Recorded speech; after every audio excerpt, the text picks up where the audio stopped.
పాపములు ఇన్ని ఉన్నా వెళ్ళి ఇలా అంటే చాలు, పొంగిపోయి పోన్లేరా పాపం అని కోరిక తీరుస్తాడు.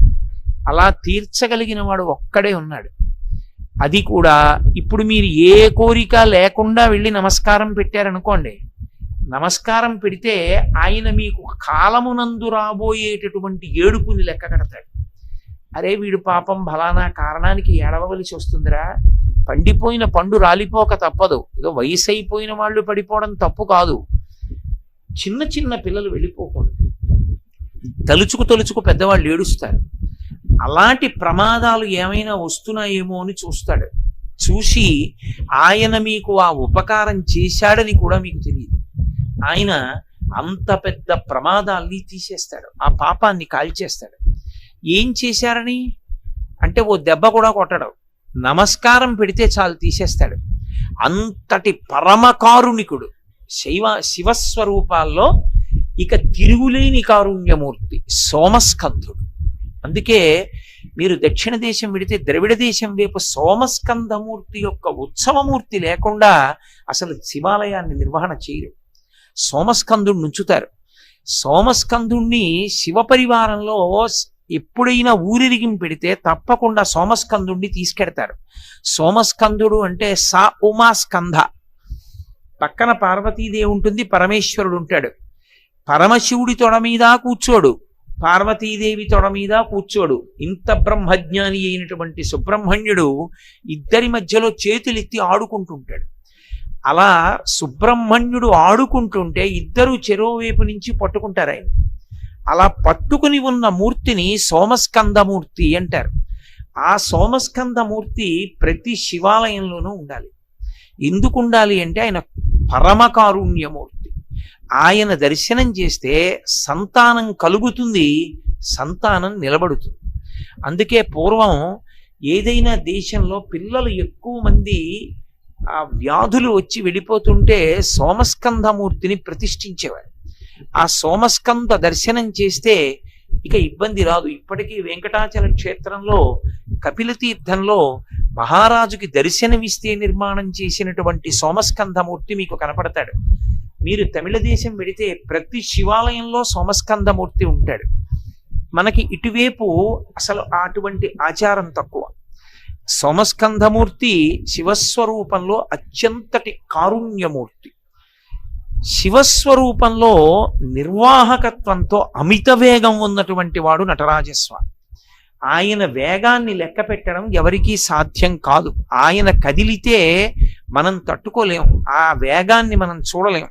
అందుకే ఆయన ఎంత వేగంతో కదులుతాడు అనడానికి ఒకటి గుర్తుగా పెడతారు.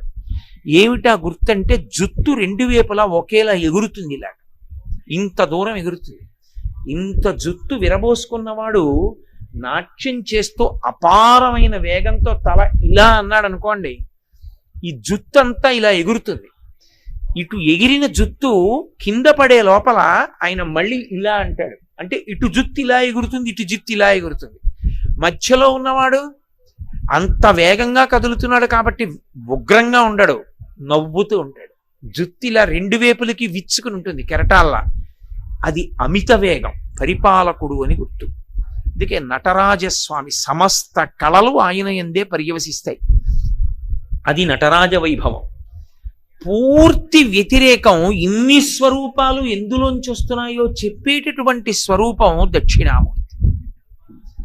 అసలు శివుడు భైరవమూర్తిగా, శివుడు మంగళప్రదుడైన కారుణ్యమూర్తి సోమస్కందుడుగా, ఆ శివుడు నటరాజుగా ఎందుకు ఉండగలుగుతున్నాడో చెప్పిన మూర్తి దక్షిణామూర్తి. అందుకే ఈ మూర్తులన్నీ ఏం చేస్తాయో దాని విరుద్ధమైనటువంటివన్నీ దక్షిణామూర్తిలో ఉంటాయి.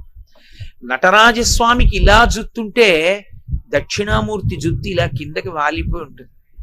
ఎందుకని? ఏమీ కదలకుండా తనలో తాను రమిస్తూ ఉంటాడు. అందుకే జుత్తు కిందకి వాలిపోతుంది. పరమశాంతమూర్తి, ఎంత ప్రశాంతంగానో ఉంటాడు. అందుకే అంతటి భైరవుడు ఆయన యందు శాంతమూర్తిగా అణిగిపోతాడు. ఇంత వేగంగా కదిలే నటరాజస్వామి ఆయన యందు అణిగిపోతాడు. ఇంతటి కారుణ్యమూర్తి అయినటువంటి సోమస్కంధమూర్తి ఆయన శాంతములోకి అణిగిపోతాడు. ఇన్ని అణిగిపోయేటటువంటి స్వరూపం దక్షిణామూర్తి యొక్క స్వరూపం. పొంగినది కుంగి తీరాలి. మీరు ఎప్పుడైనా లోకంలో ఒకటి జ్ఞాపకం ఉంచుకోవాలి, ఏదైనా ఒకటి పొంగిందనుకోండి అది కుంగిపోతుంది. పాలు పొంగే అనుకోండి, అలా పొంగుతూ ఉండగా ఎవరు ఊరుకోరు, అవి లోపలికి వెళ్ళిపోతాయి మళ్ళీ. అలాగే మనసులో సంతోషం పొంగిందనుకోండి, అలా ఏం ఉండిపోడు, వెనక్కి వెళ్ళిపోతుంది, కుంగిపోతుంది. ఒక నది పొంగిందనుకోండి, కుంగిపోతుంది, వెనక్కి వెళ్ళిపోతుంది. పొంగినది కుంగుతుంది, మిగిలినవన్నీ కూడా పొంగులు. అన్నీ కుంగి తానుగా ఉండిపోయినది దక్షిణామూర్తి. అందుకే అన్నీ ఇందులోకి వెళ్ళిపోతాయంటే దక్షిణామూర్తిలోకి వెళ్ళిపోతాయి. దక్షిణామూర్తిగా లేడనుకోండి అసలు ఇవి ఉండవు. ఇవి లేకపోతే దక్షిణామూర్తిగా ఉంటాడు. ఇవి దక్షిణామూర్తిగా ఉంటే తప్ప పైకి రావు. మాకంత అర్థం కాలేదండి మీరు అన్న మాట, కొంచెం ఏదో అయోమయంగా ఉంది అని మీరు అనొచ్చు. అందుకే ఆయనకి దక్షిణామూర్తి అని పేరు పెట్టారు. దక్షిణామూర్తి అనడానికి కారణం రెండు నిర్వచనాలు చెప్పారు. దక్షిణశ్చాస్యౌ అమూర్తిశ్చ దక్షిణామూర్తి, అది మొదటి నిర్వచనం. ఆయన దక్షిణము అంటే కేవలం దక్షిణ దిక్కు అని కాదు, సమర్థత. అబ్బా, ఆయన దక్షత వేరండి అంటారు. దక్షిణలోంచి దక్షత, చాలా సమర్థుడు, అపారమైన సమర్థత. ఆయన శక్తి లెక్క కట్టడం ఎవరికీ సాధ్యం కాదు. అందుకే దక్షిణామూర్తి యందు శక్తి అణిగిపోతుంది. అమ్మవారు ఆయనలో అణిగిపోతుంది. అణిగిపోయిందని గుర్తేమిటో తెలుసా? ఒక చెవికి, కుడి చేతి వైపు చెవికి నాగాభరణం ఉంటుంది, చిన్న సర్పం చుట్టుకుని ఉంటుంది కుండలంగా. ఒకవైపు చెవికి స్త్రీ సంబంధమైనటువంటి కర్ణాభరణం ఉంటుంది. ఇప్పుడు మనకు వచ్చిన దక్షిణామూర్తి పరమవైదికమై శాస్త్ర ప్రకారం కాంచీ క్షేత్రంలో తయారైన మూర్తి. ఎక్కడా అసలు ఈ చుట్టుపక్కల ప్రాంతాల్లో లేనటువంటి మూర్తి. అంత గొప్పగా చెక్కారు శిల్పి. ఒక చెవికి కర్ణాభరణం సర్పమైతే ఒక చెవికి అమ్మవారి కర్ణాభరణం ఉంటుంది, వజ్రతాటంకంతో కూడుకున్నది అయి ఉంటుంది. అంటే శక్తి అణిగిపోయింది ఎడం పక్కన అని గుర్తు. అందుకుని సశక్తియుతుడు. అమ్మవారు ఆయనలోనే నిద్రిస్తూ ఉంటుంది. నేను మీకు ఉదాహరణ చెప్పాలనుకోండి, ఈ ఉపన్యాసం నేను రాత్రి నిద్రపోతున్నప్పుడు మీరు నన్ను లేపి కోటేశ్వరారు ఏమిటి చెప్పారు దక్షిణామూర్తి గురించి అన్నా కూడా నేను నిద్రలోంచి లేచి కూడా చెప్తాను. నిద్రలో లేచి కూడా చెప్పగలిగిన నా సమర్థత నా యందు నిద్రలో ఏమైంది, నాలోనే అణిగిపోయింది. అది నీ లేస్తే లేస్తుంది. అసలు నా ఎందల అణిగి లేదనుకోండి, అది లేస్తుందా? అసలు నాకు తెలియదు అనుకోండి, నిద్ర లేచి చెప్పలేను, వేదిక మీద చెప్పలేను కాదు. అణిగి ఉందనుకోండి, ఎప్పుడో అప్పుడు ఎక్కడో అక్కడ చెప్తాను.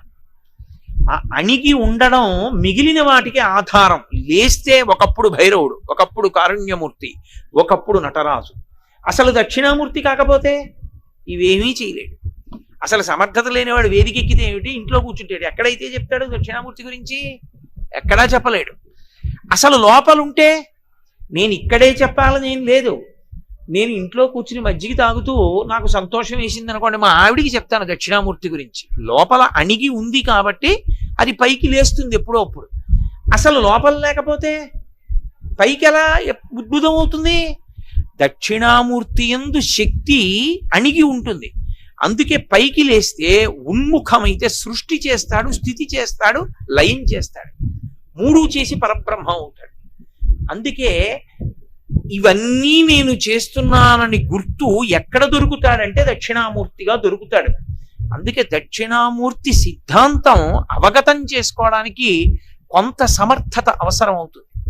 మీరు చూడండి, ఒకడున్నాడు అని గుర్తుపట్టడానికి మీకు కొన్ని విషయాలు కనపడతాయి. నేను మీతో ఒక ఉదాహరణ చెప్పాలి అంటే, నేను ఓ ఇంటికి వెళ్ళాను. ఆ ఇంట్లో రెండు ఉయ్యాళ్ళు కనపడ్డాయి. రెండు ఉయ్యాలలోనూ ఇద్దరు పిల్లలు చక్కగా నిద్రపోతున్నారు. ఏమంటే ఈ పిల్లలు ఇలా నిద్రపోతున్నారే అని అడిగాను. ఆ ఇంట్లో ఆ పిల్లలిద్దరికి కడుపు నిండా పాలు పట్టారండి. అందుకని వాళ్ళిద్దరూ చక్కగా పడుకొని నిద్రపోతున్నారు. ఓహో అలాగా. ఈ ఇంటి యజమానిడి, ఇంటి యజమాని నైవేద్యం పెట్టుకుంటున్నాడు, పూజ చేసుకున్నాడు. ఇప్పుడే అన్ని పదార్థాలు సిద్ధం చేశారు, చక్కగా వెళ్ళి పూజ చేసుకుని నైవేద్యం పెట్టుకుంటున్నాడు. పొద్దున్న ఏదో పాయసం ఉండి ఆయనకి పెట్టారు, అక్కడ నైవేద్యం చేస్తున్నాడు. ఆ ఇంట్లో పెద్దవాళ్ళు ఉన్నారు, అత్తమామలు. వీళ్ళిద్దరింత ప్రశాంతంగా హాయిగా కూర్చుని ఏదో రామనామం రాసుకుంటున్నారు. అవును, వాళ్ళు పెద్దవాళ్ళు కదూ, వాళ్ళిద్దరికీ పొద్దున్నే చెరుకో పాత్రతోటి పాలు ఇచ్చేశారు, కాసిన పాలు తాగి వాళ్ళు రామనామం రాసుకుంటున్నారు.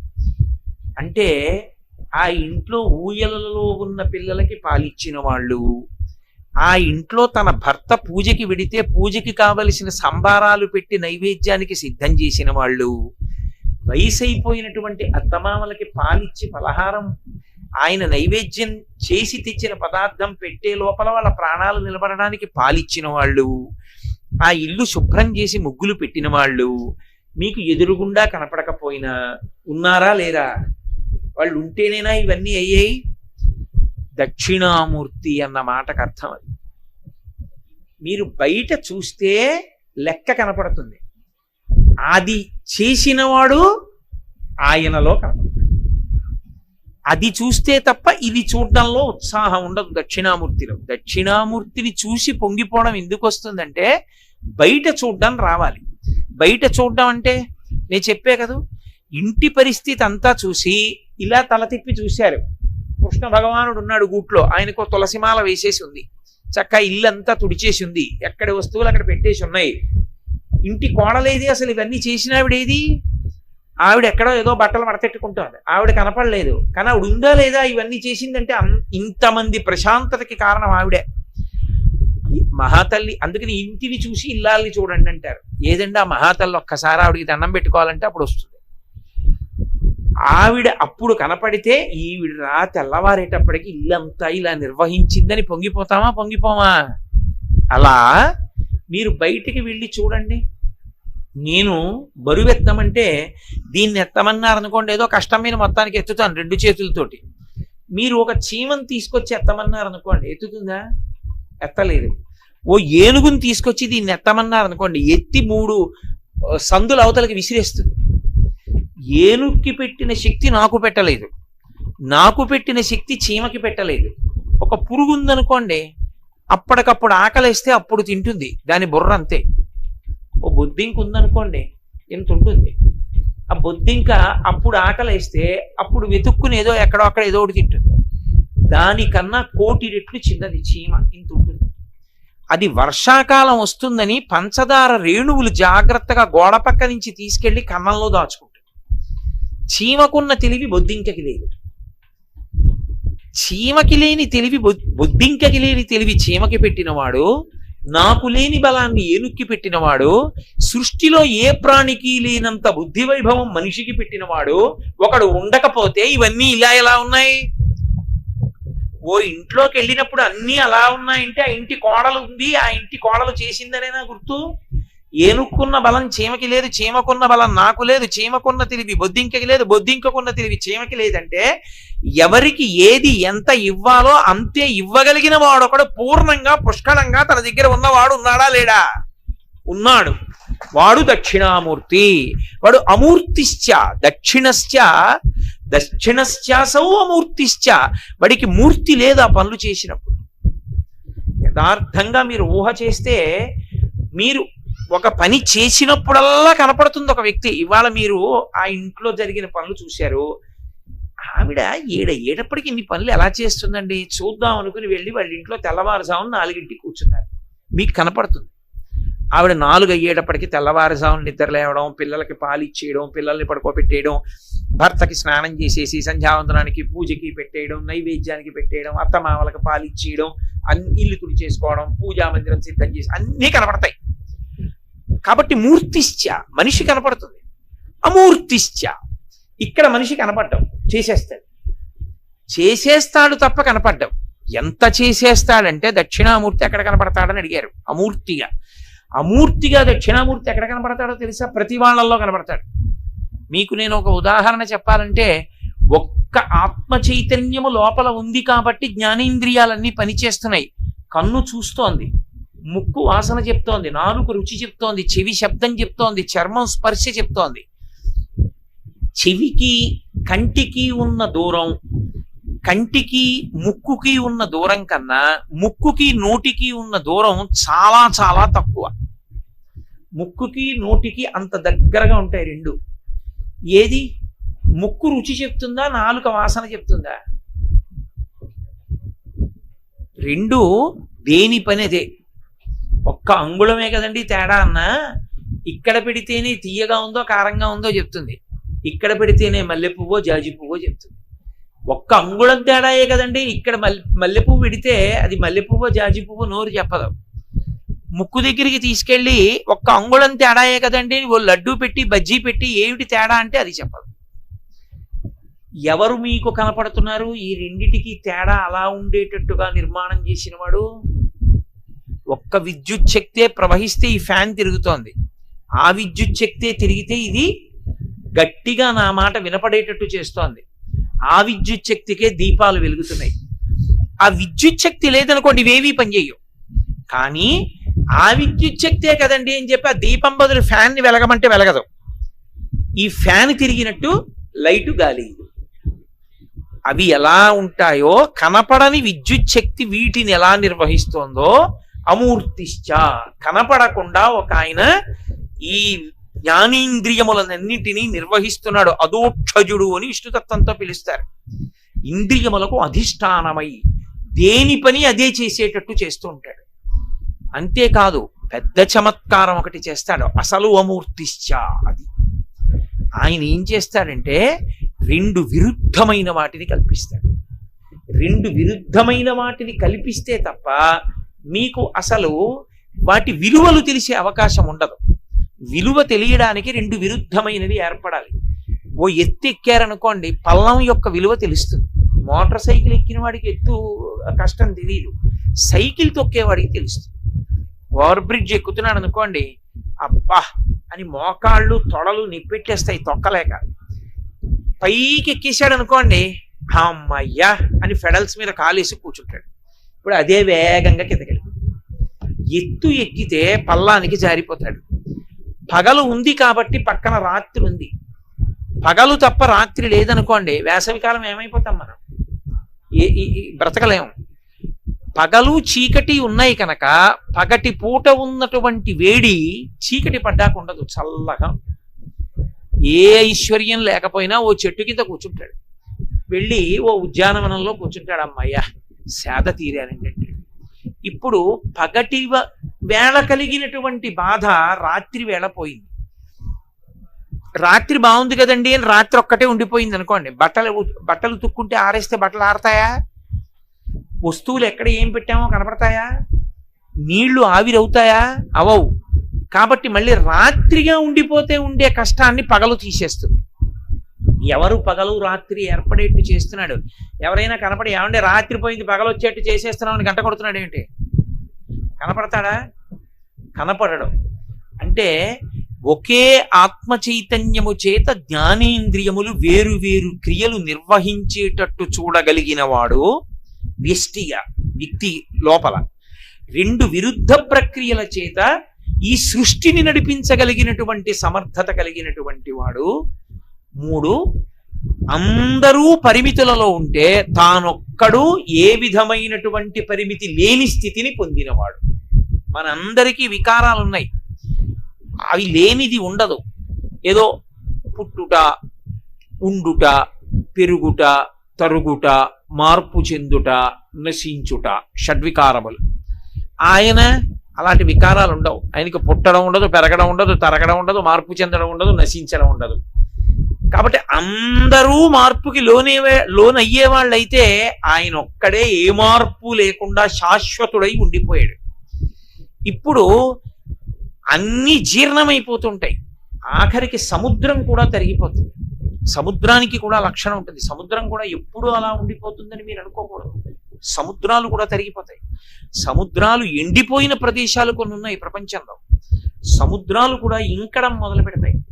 సముద్రాలు అన్నీ కలిసి పొంగిపోయి జలప్రలయం అయిపోతుంది. మనం మీరు భారతంలో విన్నారుగా, అలాగే ఉండవు పంచభూతాలు. పెరుగుతాయి, తరుగుతాయి. భూధరములు అని పర్వతములు, ఆ పర్వతములు కూడా తరిగిపోతాయి. దేనివల్ల తరిగిపోతాయో తెలుసా? అంత పెద్ద పర్వతం దేనికి తరిగిపోతుందంటే కేవలం ఎలకల వలన తరిగిపోవడం మొదలెడుతుంది.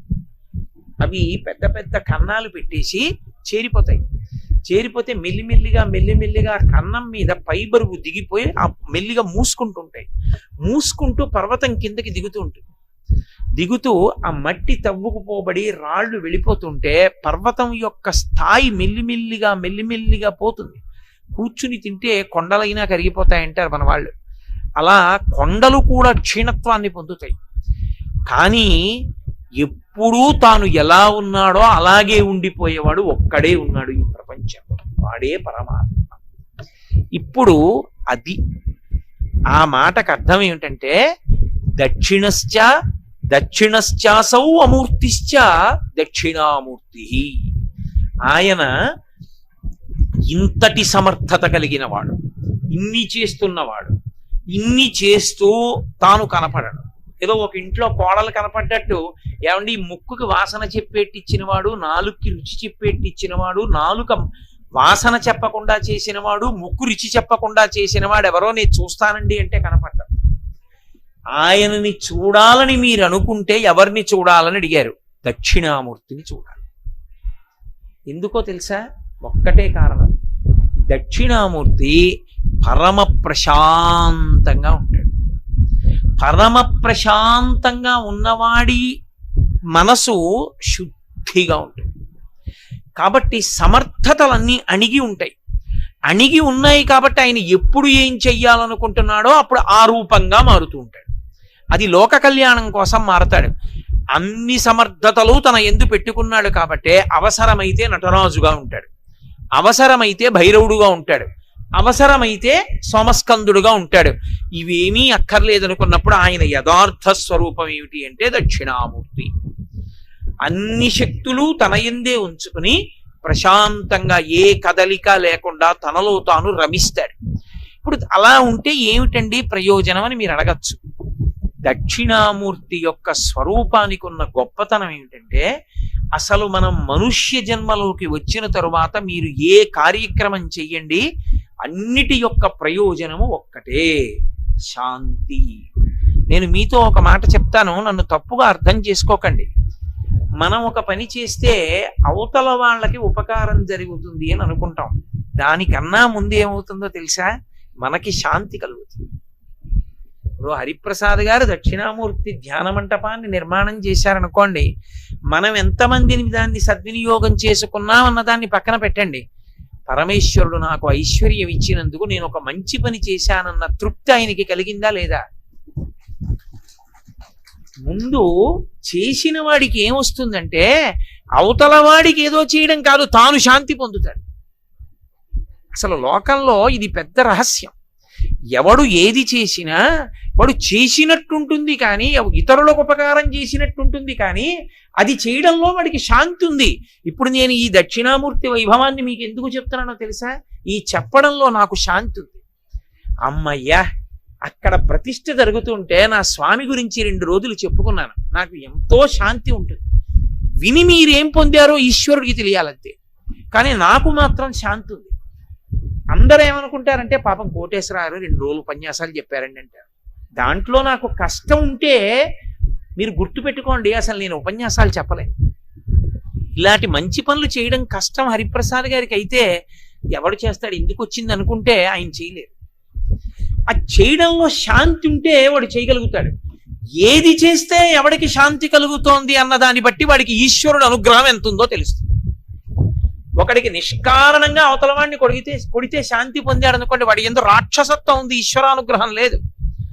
ఒకడు నిష్కారణంగా ఓ చెట్టు దగ్గర నిలబడి ఆకులు తుంపుతూ మాట్లాడతాడు, అదో హింస. ఎందుకు ఆకులు తుంపడం అంటే వాడిలో పైశాచిక ప్రవృత్తి ఉంది. ఒక ఆయనకి దక్షిణామూర్తికి ధ్యాన మంటపం కట్టడంలో శాంతి ఉంది అంటే ఆయన ఈశ్వరానుగ్రహాన్ని పొందాడని గుర్తు. ఒక ఆయన సరోవరానికి మెట్లు కట్టాడు, ఆ డబ్బులు కూడా పెట్టుకుని ఆయన ఇంట్లో సుఖంగా ఉండాలి, ఇంకో కారు కూడా కొనుక్కుని. అంటే ఇది కట్టి 10 మంది స్నానం చేస్తారని ఆయన పొంగిపోయాడు. ఒక మంచి పని చేత శాంతి పొందితే ఈశ్వరానుగ్రహాన్ని కలిగి ఉన్నాడని మీరు నిర్ధారించవచ్చు. అది నిలబెట్టుకోవాలి, పెంచుకోవాలి. అది ఎందుకు పోతుందంటారేమో, నే చేశాను అంటుంటే తీసేస్తాడు. ఎందుకని? చేయడానికి సమర్థతలన్నీ ఆయన ఇచ్చినవి, సమర్థతలన్నీ ఆయనవి. అన్ని శక్తులు ఆయన యందు అణిగి ఉన్నాయి. ఆ శక్తి ఇచ్చి అవునరా నువ్వే చేశావురా అని పొంగిపోతాడు. స్వామి నన్ను అలా బుకాయించకండి, మీరు చేయించారన్నారు అనుకోండి, చాలా పొంగిపోతాడు. అది తేడా. కాబట్టి యథార్థమునకు ఒక మంచి పని చేసేటప్పుడు అది చెడ్డ పని కానివ్వండి, కానీ నేను దాన్ని సోదాహరణంగా పేర్కొనకూడదు. కాబట్టి ఒక మంచి పని చేయడం వల్ల అవతల వాళ్ళు ఎంత శాంతి పొందారు పక్కనుంచండి, చేసిన వాడు శాంతి పొందుతాడు. ముందు అది లక్షణం. వైదిక సంప్రదాయంలో చేసి శాంతి పొందాలి. చేసి శాంతి పొందితే అది నువ్వు ఏది చేసి శాంతి పొందుతున్నావు అన్నది ప్రమాణం. అది నడవడిని గమనించుట అన్న మాటకు అర్థం ఏంటంటే, ఈయన ఎప్పుడు సంతోషంగా ఉంటాడు? దేనికి సంతోషంగా ఉంటాడు? సినిమాకెడితే సంతోషంగా ఉంటాడా? భారతం చదువుకుంటుంటే సంతోషంగా ఉంటాడా? ఓ గుళ్ళోకెడితే సంతోషిస్తాడా? ఇంట్లో ఏసీ వేసి పడుకుంటే సంతోషిస్తాడా? తనకున్న దాంట్లో ఇతరులకి ఏదైనా మంచి పని చేద్దామని తాపత్రయపడి సంతోషిస్తాడా? దాచుకు సంతోషిస్తాడా? అది చారిత్రమేవ వ్యాఖ్యాతి అంటాడు రామచంద్రమూర్తి రామాయణంలో. ఒక వ్యక్తి నడవడిని గమనించు, దేని చేత శాంతి పొందుతున్నాడో చూడు, దానిని బట్టి ఈశ్వరానుగ్రహం ఉన్నదా, పైశాచిక ప్రవృత్తి ఉన్నదా లెక్క పెట్టుకో. గురువేం చెయ్యాలి? మంచి పనుల చేత శాంతి పొందుతున్నవాడైతే అహంకారం పొందకుండా ఇంకా మంచి పనులు చేసేట్టు చెయ్యాలి. అది గురువు యొక్క కర్తవ్యం. ఎందుకని శిష్యుడు అక్కడ పాడవకుండా చూస్తుండాలి గురువు గారు. ఇప్పుడు దక్షిణామూర్తి స్వరూపంలో ఏముంది? శాంతం ఒక్కటే ఉంది. ఎందుకని? అన్ని అణిగిపోయాయి. ఆయన ఏమీ చేయడు, పరమ ప్రశాంతంగా ఉంటాడు. సమర్థత లేక కాదు, అన్ని సమర్థతలు ఉన్నాయి, కానీ ప్రశాంతంగా కూర్చున్నాడు. మీరు చూడండి, సాధారణంగా చాలా పెద్ద అధికారి ఆయన. ఆయనతో చాలా చాలా ముఖ్యమైన విషయం మాట్లాడాలనుకోండి, ఎలా ఉన్నారు లోపల అని అడుగుతారు. చాలా హడావిడిగా ఉన్నారండి. ఏం మీరు వచ్చారని చెప్పమంటారా? పిలుస్తారు. మీరంటే అభిమానమే అన్నారనుకోండి, వదిలే తర్వాత వస్తాను. ఏ టైంలో కాస్త ప్రశాంతంగా ఉంటారా అయినా అని అడిగితే, సార్ ఆదివారం నాడు మాత్రం సాయంకాలం పూట్ల ఎక్కడికి వెళ్ళరండి ఆయన, 6 నుంచి 7 విష్ణు సహస్రనామ స్తోత్రం చదువుకుని 7 నుంచి 8 ఎవరితో మాట్లాడరు. ఎవరో ఇదిగో మీలాంటి వాళ్ళు మరీ ముఖ్యమైన వాళ్ళు వస్తే పలకరిస్తారు. ప్రశాంతంగా కూర్చుంటారండి ఇంట్లో. అంటే అయితే ఈ ఆదివారం 7:30కి వస్తాను ఒకసారి అంటాడు. ఎందుకని? పరమశాంతంగా ఉన్నవాడి దగ్గర ముందు మీకు శాంతి కలిగేలా కార్యం నిర్వహింపబడుతుంది. మీకు శాంతి ఎప్పుడు దొరుకుతుంది? మీ పని అయితే. అది ఎప్పుడవుతుంది? అవతలవాడు శాంతంగా ఉంటే. ఇన్ని సమర్థతలు ఉన్నవాడు పరమశాంతంగా ఎప్పుడు ఉంటాడు? దక్షిణామూర్తిగా ఉంటే. అంటే ఏ కోరిక తీరాలనుకున్నవాడైనా ఎక్కడికి వెళ్ళాలి? ఆయన దగ్గరికి వెళ్ళాలి. అందుకే అక్కడ కొబ్బరికాయలు వదలగొట్టడాలు అవి అక్కర్లేదు. వెళ్ళి కూర్చుని మౌనంగా ధ్యానం చేస్తే చాలు. అందుకే దక్షిణామూర్తికి దేవాలయం కన్నా ధ్యాన మంటపం కడతారు. అందుకే మీరు చూడండి, దక్షిణామూర్తిని దేవాలయంగా నిర్మాణం చేయడం కన్నా దక్షిణామూర్తికి శైవాగమం ఏం చెప్పిందంటే దక్షిణం గోడలో పెట్టమని చెప్పింది. బయటకు కూడా పెట్టరు. పెట్టకుండా అది ధ్యాన మంటపం అయితేనే బయట పెడతారు మూర్తిని. శైవాగమంలో శివాలయంలో దక్షిణం గోడలో ఉండాలి. దక్షిణం గోడలో ఉంటే ఏమవుతుంది? గోడ దగ్గరికి వెళ్ళినప్పుడు అభిముఖంగా కూర్చోవచ్చు, ప్రధానమూర్తి దగ్గర అభిముఖంగా కూర్చోకూడదు. ఇప్పుడు మీరు శివాలయంలోకి వెళ్ళారనుకోండి, ఇలా ఎదురుగుండా నిలబడి నమస్కారం చేయకూడదు. మీరు తట్టుకోలేరు ఆ తేజస్సు. మీరు ఆయన ఇలా ఉంటే ఇలా ఉండి నమస్కారం చెయ్యాలి, లేతే అటు తిరిగి ఇటుకి నమస్కారం చేయాలి. అంతేకాని ఇలా ఎదురుగుండా నమస్కారం చేయకూడదు. దక్షిణామూర్తి దక్షిణం గోడలో ఉన్నారనుకోండి, ఇప్పుడు ఆయన దక్షిణాన్ని చూస్తూ ఉంటారు. మీరు ఎదురుగుండా కూర్చోవచ్చు, గోడలో ఉన్నారు కాబట్టి. ప్రధానమూర్తి కాదుగా, కూర్చుని ఉత్తరాభిముఖంగా కూర్చోవచ్చు. కూర్చుంటే ఏమవుతుంది అని అడుగుతారేమో. మీరు దేని దగ్గర కూర్చున్నారో ఆ లక్షణం మీకు వస్తుంది. అది అందుకు దక్షిణామూర్తి స్వరూపం గొప్పది. విచిత్రం ఏమిటంటే, శివాలయానికి ప్రదక్షిణం చేసేటప్పుడు దక్షిణామూర్తి దగ్గర నిలబడి ప్రదక్షిణం చేసి వెళ్ళిపోకూడదు. అసలు వీడికి ప్రదక్షిణ విధానం తెలుసని గుర్తు ఏమిటంటే, దక్షిణం దగ్గరికి వెడితే కూర్చోవాలి ఒక 5 నిమిషాలు. అందుకే ఆదరాబాదరాగా శివాలయంలోకి వెళ్ళక నువ్వేం పొందుతావు అంటారు. దక్షిణం గోడ దగ్గరికి వెడితే కూర్చుంటారు. ఎందుకు కూర్చుంటారంటే ఎదురుగుండా దక్షిణామూర్తి ఉంటారు. ఇప్పుడు మీరు ఒకటి ఆలోచించండి, నేను సంధ్యావందనం చేసుకుందామని వెళ్తున్నానండి. ఏదో నా అదృష్టమో దురదృష్టమో రెండో అంతస్తులో ఉన్నాను, గ్రిల్లోంచి అన్నీ కనపడుతుంటాయి. ఎవరో వ్యక్తి హా హా అంటున్నాడు. ఏమిట్రా అని ఇలా చూశాను. పందుల్ని తరుగుతున్నాడు. ఎందుకు పందుల్ని తరుగుతున్నాడని చూసే లోపల పరిగెడుతున్న పందుకి ఉచ్చు వేసి పట్టుకుని అది అరుస్తుంటే మూతి కడుతున్నాడు. ఇప్పుడు నా మనసు ఏమవుతుంది? కదిలిపోయిందా? అబ్బా ఎంత బాధపడిందిరా అది అని నేను వెళ్ళి గాయత్రి చేద్దామని గాయత్రి చేస్తున్నాను అనుకోండి, నాకు గాయత్రి పాదాలు కనపడతాయా, మూతి కట్టేస్తున్న పంది కనపడుతుందా? నాకు చెప్పండి, ఏది కనపడుతుంది? నేను ఎటువంటి సన్నివేశం ముందు కూర్చున్నానో దానికి అనుగుణంగా కాలమునందు నియతి మనసు యొక్క ఆర్ద్రతని బట్టి ఉంటుంది. ఆ మనసు చాలా మెత్తని మనసు అనుకోండి, దాని ప్రభావం కొన్ని రోజులు ఉండొచ్చు, చెప్పలేం. అది కొంచెం గట్టి మనసు అనుకోండి, ఓ 10 నిమిషాలకు మర్చిపోవచ్చు. ఇప్పుడు పోయిందా ఆ రోజు సంధ్యావందనంలో, ఆ రోజు గాయత్రి పోయిందా లేదా? నీకు ఎదురుగుండా నీ ధ్యాన శ్లోకంలో ధ్యాన స్వరూపం కనపడిందా? కనపడదు. ఎందుకని? మనసు ఒక్కసారి ఉవ్వెత్తున పైకి ఎగిరిపోయింది. భూమి లోపల ఏదో పెద్ద విస్ఫోటనం సంభవిస్తే గులకరాళ్ళు కూడా పైకి లేచి తగిలితే ఎముకలు విరిగిపోయినట్టు అంత శక్తి ఎక్కడిది గులకరాయికి? భూమి లోపల విస్ఫోటనం అలా పైకి లేచింది. అలా విస్ఫోటనం సంభవిస్తుంది మనసు. అది అలా పైకి లేస్తుంది. లేస్తే అది మళ్ళీ వెనక్కి అణగాలి. అణిగితే తప్ప నువ్వు అడిగిన దాన్నది చూపించదు, అదే చూపిస్తుంది. దేన్ని వలన ఉద్వేగాన్ని పొందావో అది చూపిస్తుంది. మిగిలిన రూపాలన్నిటికీ ఉన్న పరిమితి ఏమిటో తెలుసా? అవన్నీ భావోద్వేగంతో వచ్చాయి. ఒక రాక్షస సంహారం చెయ్యాలని వచ్చిందనుకోండి ఒక అవతారం, రాక్షస సంహారం చెయ్యాలి కాబట్టి ఓ ధనస్సు పెట్టుకుంటుంది, ఓ బాణం పట్టుకుంటుంది, అది యుద్ధాలు చేస్తుంది, నెత్తురు కాచేట్టు చేస్తుంది, ధర్మ సంరక్షణ పక్కన పెట్టండి, అది యుద్ధం చేస్తుంది. కాబట్టి ఆ అవతార చరిత్ర యందు కొంత రక్తసిక్తమైనటువంటి విషయాలు ఉంటాయి. అవి మీ మనసుని కదుపుతాయి. కొంత ఆర్ద్రతో, శోకమో, దయో, కారుణ్యమో, బాధో ఏదో ఒకటి కదులుతుంది. సీతారాముల కథే విన్నారనుకోండి, ఒక్కొక్కసారి ఏడుపు వస్తుంది. ఆ ఏడుపు మంచి ఏడుపైనా ఏడుపు వచ్చిందా లేదా, కదిలిందా లేదా మనసు? అవతారముల యందు భావోద్వేగత ఉంటుంది కాబట్టి కదులుతాయి. దక్షిణామూర్తి అవతారం కాదు. చాలా మంది తెలియక దక్షిణామూర్తి అవతారం అంటారు. దక్షిణామూర్తి అవతారము కాదు, దక్షిణామూర్తి మూలస్థానం, అందులోంచి అవతారాలు వచ్చాయి. అదే అవతారం అయితే అది కూడా పొంగిందని గుర్తు. కుంగేది కుంగిపోతే దక్షిణామూర్తి, అన్నీ అణిగిపోయి ప్రశాంతమూర్తి అయిపోతాయి. కాబట్టి ఇప్పుడు దక్షిణామూర్తి పరమశాంతంగా కూర్చుంటాడు. పందిని పట్టుకోవడం చూస్తే మనసు ఉద్వేగపడింది, కోపిష్టి వాడితో మాట్లాడారు, మీకు కోపం వస్తుంది.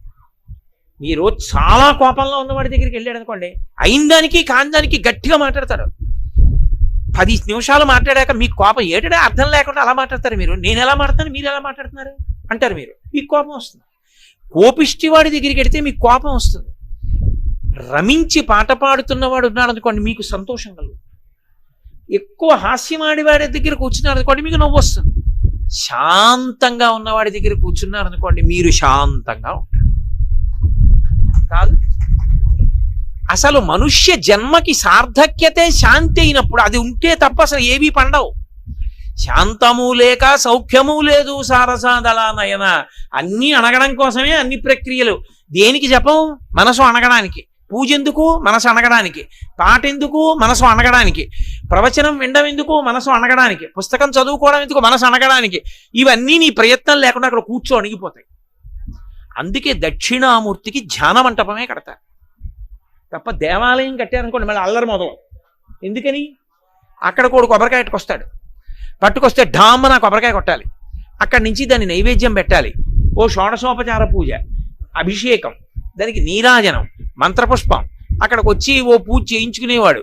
ఇంకా నువ్వు ప్రశాంతంగా దీన్ని చూస్తావా? నీ మనసు అట్టెడుతూ ఉంటుందా? ఏట్రా వీడు ప్యాంటు చొక్కా వేసుకొచ్చేసి పూజలు ఏంట్రా అనుకుంటావు. కదిలిపోయిందా లేదా మళ్ళీ?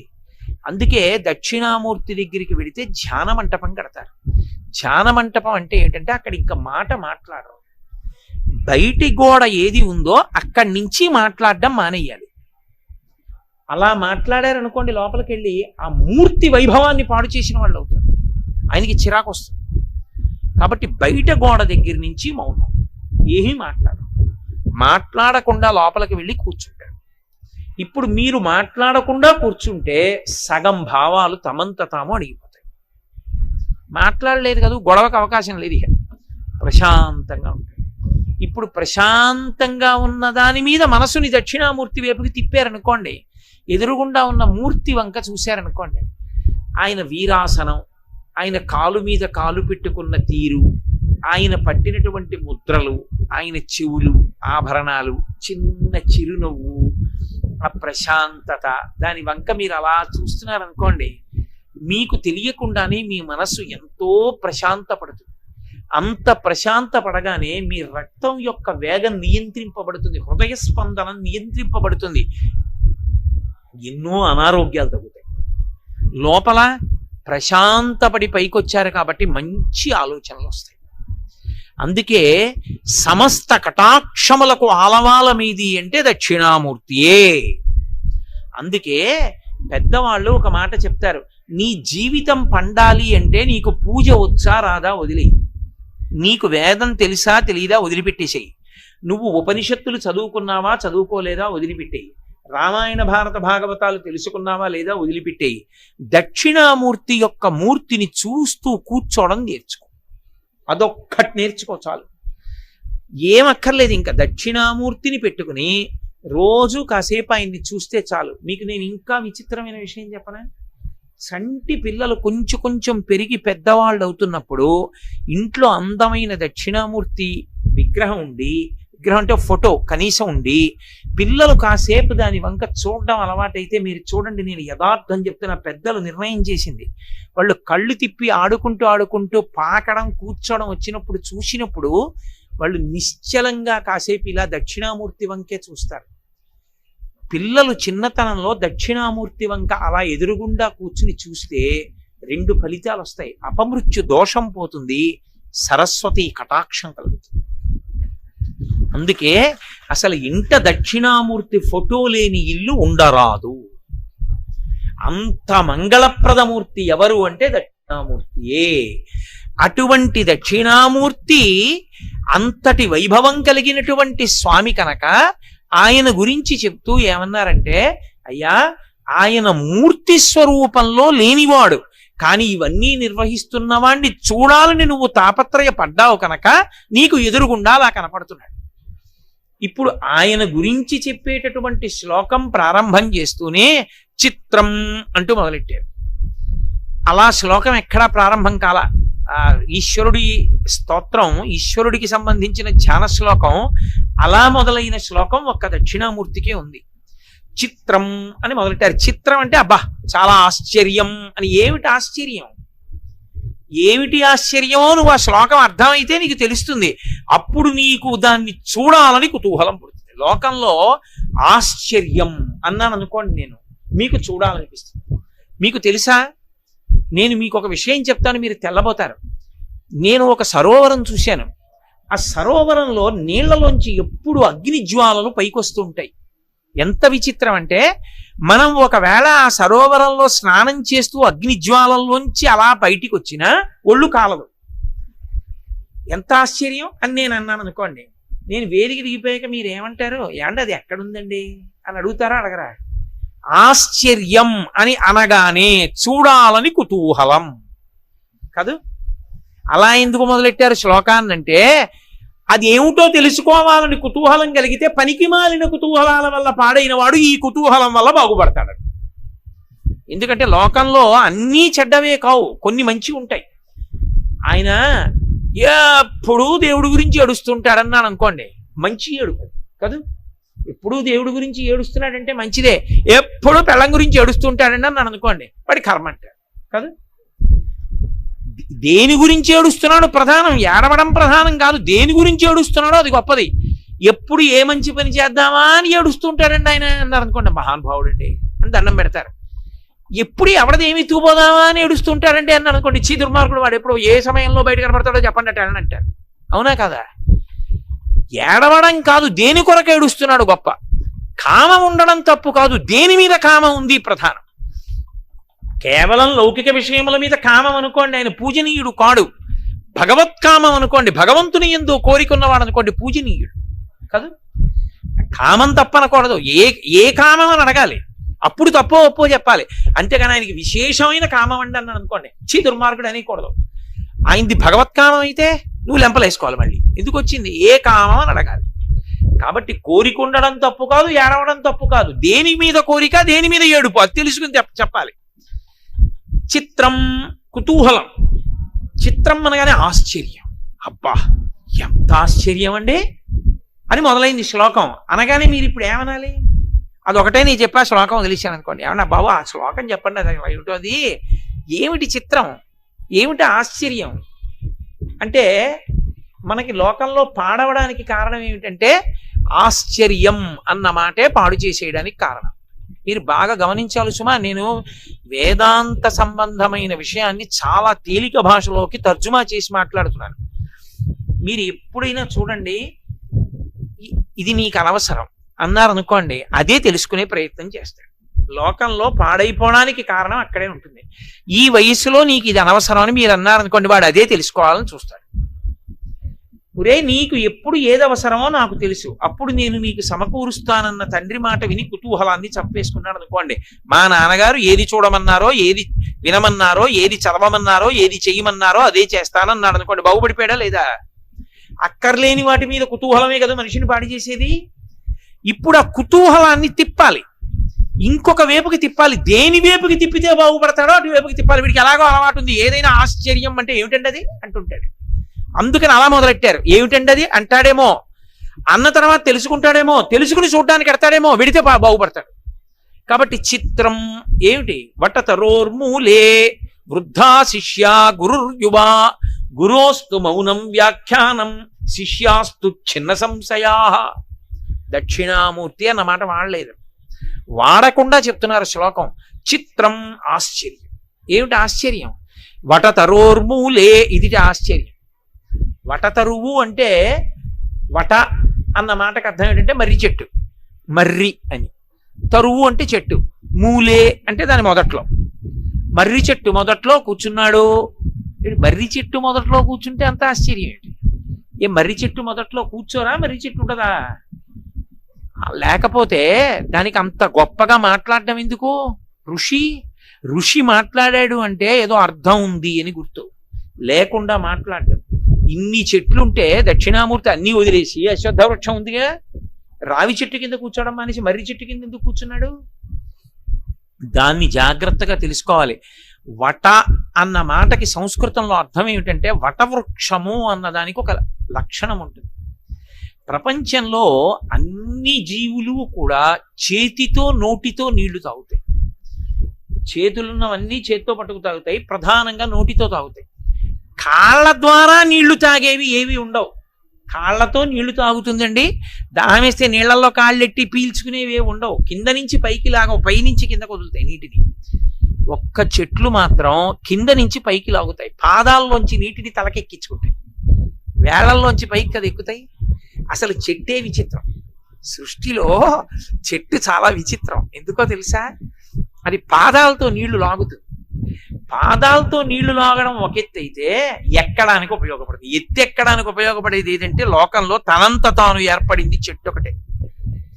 మీకు ఎప్పుడైనా దూరంగా ఉన్న చూడాలంటే సాధనము తనంత తానేదో తెలుసా? చెట్టే. మీరు అందుకే రామాయణం కానీ భారతం కానీ పరిశీలన చేస్తే నీళ్ళు ఎక్కడున్నాయిరా అన్నారనుకోండి, చెట్టెక్కి చూడంటారు. రాముడు లక్ష్మణస్వామితో అంటాడు, చెట్టెక్కి చూడు ఎక్కడుందో సరోవరం అంటాడు. చెట్టెక్కితే నీళ్లు కనపడతాయా? కనపడచ్చు, కనపడకపోవచ్చు. దేన్ని బట్టి కనిపెడతారో తెలుసా? చెట్టు పక్షుల కాలవాల. తడిరెక్కలు కలిగిన పక్షులు వస్తూ ఉంటే దాన్ని బట్టి ఆ దిక్కుగా సరోవరం ఉందని తెలుసుకుంటారు. కాబట్టి చెట్టు ఎక్కడానికి ఉపయోగపడుతుంది. పైకెక్కడానికి ఉపయోగపడే సాధనం ప్రపంచంలో తనంత తాను ఈశ్వర సృష్టిలో వచ్చింది చెట్టు. కింద నుంచి పైకి నీరు లాగుతుంది, అదొక ఎత్తు.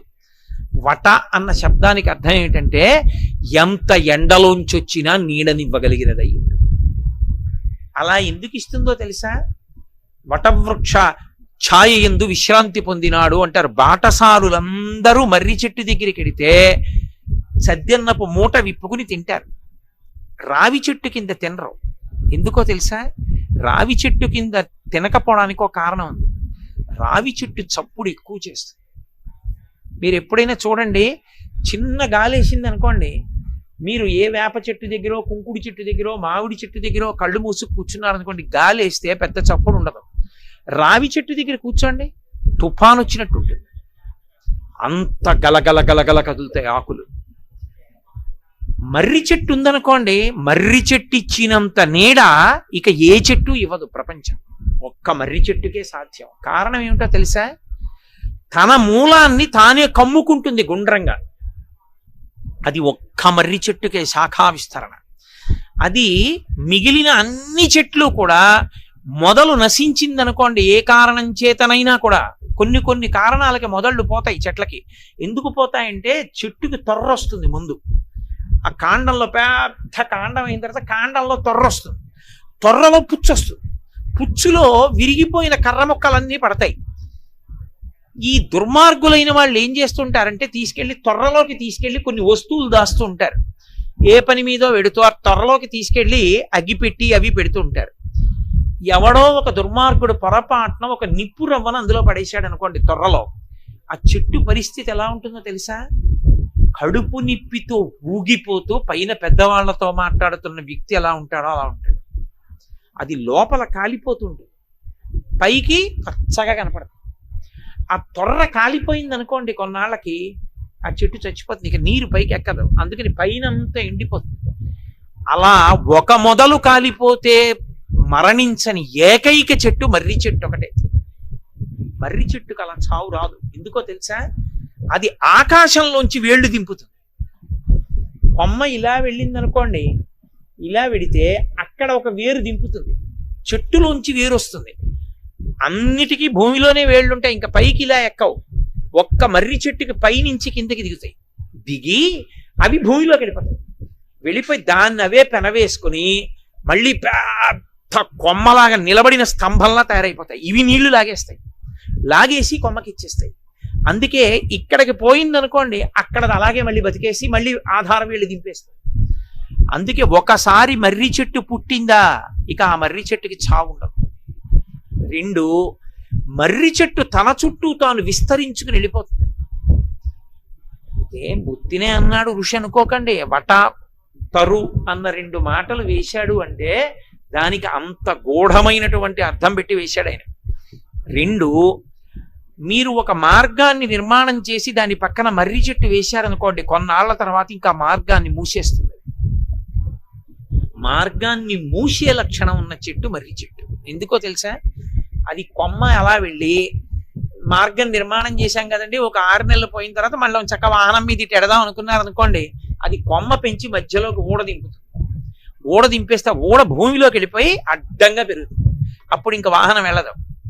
అందుకే మర్రి చెట్టు ఎక్కడుందో అక్కడిక కదలికలు ఉండవు, ఆగిపోతాయి. విపరీతమైన నీడనిస్తుంది. రెండు, దాని మొదలు మీరు చేరలేరు. అందుకే మీరు లోకంలో ఒక మాట విన్నారో లేదో, ఊడల మర్రి అంటారు. ఊడల మర్రి దగ్గరికి ఎవరు వెళ్ళరు. ఎందుకు వెళ్ళరో తెలుసా? అసలు వెళ్ళడం సాధ్యం కాదు. అసలు ఆ మర్రి చెట్టు చూడడానికి వెడతారండి. అడయార్ మర్రి చెట్టు అని మెడ్రాస్లో ఒకప్పుడు ఆ చెట్టు చూడడానికి వెళ్ళేవారు. అది కొన్ని కిలోమీటర్ల మేర విస్తరిస్తుంది. అంతంత దూరాలు పెరిగిపోతాయి మర్రి చెట్లు. పెరిగిపోతే మీరు దాని దగ్గరికి వెళ్ళే ప్రయత్నం చేశారనుకోండి, ఈలోగా ఏమవుతాయంటే ఆ ఆకులన్నీ రాలి బోల్డ్ అంత ఎత్తు పెరిగిపోయి అందులో పుట్టలు, రకరకాలైన జీవులు అన్నీ పెరిగిపోతాయి. పెరిగిపోతే మీరు ఈ ఊడలన్నీ దాటుకుంటూ వెళ్ళడం చాలా కష్టం. దాని మొదలు దగ్గరికి వెళ్ళరు. అందుకే తన మొదలు దగ్గరికి వేరొకరు రాకుండా తానే చుట్టుకుని అడ్డగలిగినటువంటి చెట్టు మర్రి చెట్టు ప్రపంచంలో. ఇంకో లక్షణం ఏంటో తెలుసా? మర్రి చెట్టు ఎవ్వరూ పాతరు. మామిడి చెట్టు వేసుకుంటారు, పనస చెట్టు వేసుకుంటారు, నేను మా 4 మర్రి చెట్లు వేసుకుంటాను ఇవ్వండి అని ఎవరు అడగరు. ఎవ్వరూ వేయకపోయినా తనంత తాను పెరిగి తీరుతుంది మర్రి చెట్టు. ఎవ్వరు వేరు మర్రి విత్తనం. ఇంకొక లక్షణం ఏంటో తెలుసా? వనస్పతి జాతికి చెందినది. సంస్కృతంలో చాలా గొప్ప చెట్టు అని దేవతాంశ కలిగినది అని దేనికి నిర్ణయం చేస్తారంటే అది వనస్పతి జాతికి చెందింది. వనస్పతి అన్న మాట అర్థం ఏంటంటే పువ్వు లేని కాయ వస్తుంది, పువ్వు ఉండదు, కాయ వస్తుంది. మర్రికి ఆ లక్షణం ఉంది. మర్రి పూలు ఎక్కడన్నా మీరు చూసారా?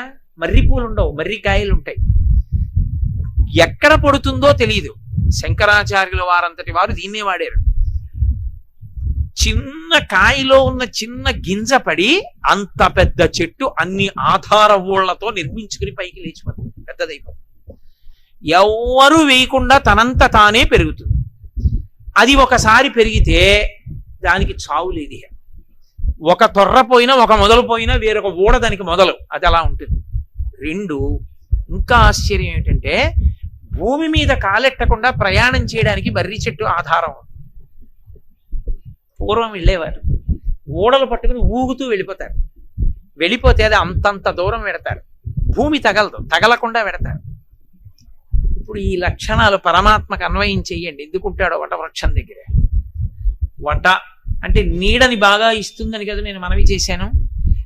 నీడకి విరుద్ధం ఏమిటి? ఎండ. ఎండ దేనికి గుర్తు? తాపానికి గుర్తు. మనమందరికీ కూడా తాపం ఉంది, మనందరం కూడా ఓ ఎండలో నించున్నాం. ఏమిటా ఎండ? సంసారం. సంసార భ్రమణ పరితాపోపశమనం అంటారు శంకరాచార్యులు వారి శివానంద లహరిలో. సంసారమునందు పరిభ్రమించడమే తాపం. అందుకని శాంతి లేదు. శాంతి అమృతం, సంసారము మృత్యువు. ఈ శాంతికి కారణమైన వాడు అంత నీడనివ్వగలిగిన చెట్టు కిందే ఉండాలి. అందుకే మర్రి చెట్టు కింద ఉంటాడు. అది వటవృక్షానికి దక్షిణామూర్తికి సంబంధం. రెండు, తన మొదలు చేరడం ఎవరికీ సాధ్యం కాదు, తన కొమ్మలే అడ్డుకుంటాయి. భగవంతుణ్ణి తెలుసుకోవడానికి ఇబ్బంది ఎక్కడొస్తుందంటే భగవత్ సంబంధమైన శాస్త్రం తెలుసుకున్నప్పుడే అలిసిపోతాడు.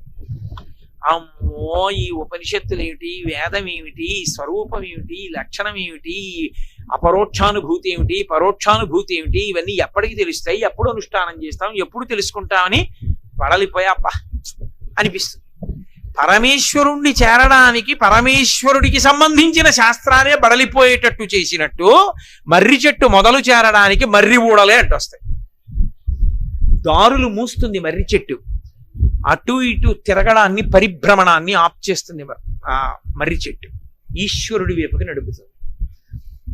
అది ఎవ్వరూ వెయ్యరు, భగవంతుణ్ణి ఎవ్వరూ కనరు. ఆయన స్వయంభూ, మర్రి చెట్టు స్వయంభూ. జీవము ఆయన యందు శాశ్వతము. అందుకే మీకు సృష్టి మొత్తం మీద ఎక్కడా లేదు. మీరు కావాలంటే బోటనీ చదువుకున్న వాళ్ళని ఎవరినన్నా అడగండి, జీవశాస్త్రం చదివిన వాళ్ళని చెప్తారు. అత్యంత నునుపైన ఆకు ప్రపంచంలో ఏదో తెలుసా? ఒక్క మర్రాకి. మర్రాకంత నునుపుగా ఏదీ ఉండదు. మీరు ఎంత మృదువైన ఆకవనివ్వండి, ఎండిపోతే గుచ్చుకుంటుంది. మీరు ఎందుకు తోరణం కట్టండి, బాగా ఎండిపోయిన తర్వాత మామిడాకు ఇలా వెడుతుంటే ఇక్కడ గుచ్చుకుంది అనుకోండి, ఏదో చిన్న సూది పెట్టి గుచ్చినట్టు ఉంటుంది. ఎండిపోతే గుచ్చుకుంటాయి. ఎండిపోయిన మర్రాకుని పట్టుకుని మీరు ఇలా అని చూడండి, ఎంత నున్నగా ఉంటుందో. ఇంకా విచిత్రం చెప్పనా?